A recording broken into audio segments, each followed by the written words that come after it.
Okay, so I'm just going to go really quickly through something that connects with the math book for those of you who are taking the calculus part of this class, and two, some tips on how to answer the analyzing data 14.1 questions in the homework.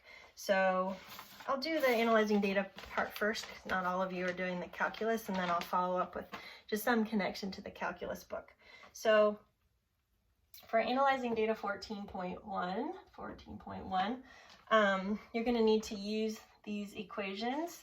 N1 equals K1 minus alpha N2, and N2 equals K2 minus beta N1.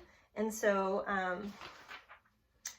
I think in my notes earlier, I put a little hat over that, which is fine to have the hat or not have the hat. So just keep in mind that you might see it sometimes like this. I think in the ecology book there's no little hat, but they're analogous. So we're just trying to predict. We're making a prediction about future population size under competition, and that's why there's the hat in some cases.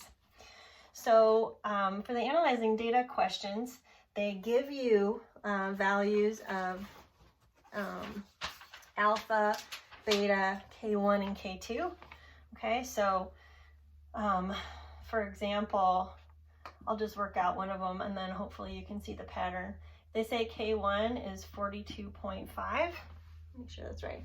Yeah, and what we need to understand here is to draw the nullcline, we need K1, but we also need K1 over alpha, right? So K1 over alpha would be 42.5 divided by 0.43. So in the table, it tells you alpha is 0.43.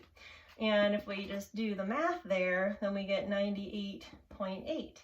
And so to just get you started on this, keep in mind that the state space is going to be in N1 and N2 space. And so to draw the nullcline for species 1, I need to know the, let's see, say it goes to 0 to 100. I need to know K1 is about halfway, a little bit less than halfway, at 42.5. So I'm going to say that's K1. And K1 over alpha, say this goes up to 100 here, is up here at K1 over alpha is at 98.8. And so my solid line would look like this. And then I would use this equation and values of K2 and beta to draw the dotted line on this graph. And then once I have the solid line and the dotted line, I can go back to those 4 different cases and try to figure out what might happen in terms of competition given some starting population size for both populations. So I'm not going to work through the whole problem for you. I just wanted to put this up as a hint. So that's the first hint. And then the second thing I'm going to talk about is a connection to vector fields from the state space diagrams in these examples with the isoclines that they're called in ecology to the nullclines that are talked about in the modeling life book and vector fields. So I'm just going to draw up kind of an example that hopefully is kind of something that you're getting familiar with now. So we've got this dotted line and we've got a solid line. Now the vector fields are simplified in the ecology books.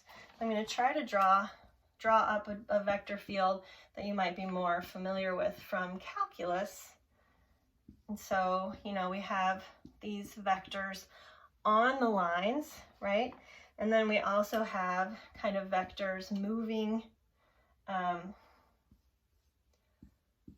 like this. We have vectors moving in this direction. And then we have these vectors kind of coming in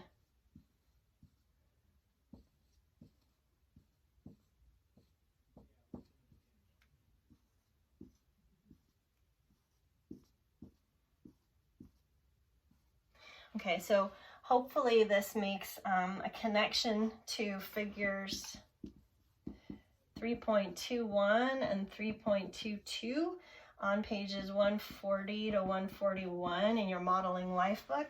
And in this case, they're called nullclines. So nullclines really are similar or analogous to the isoclines that we've been talking about here. Okay, I hope that helps.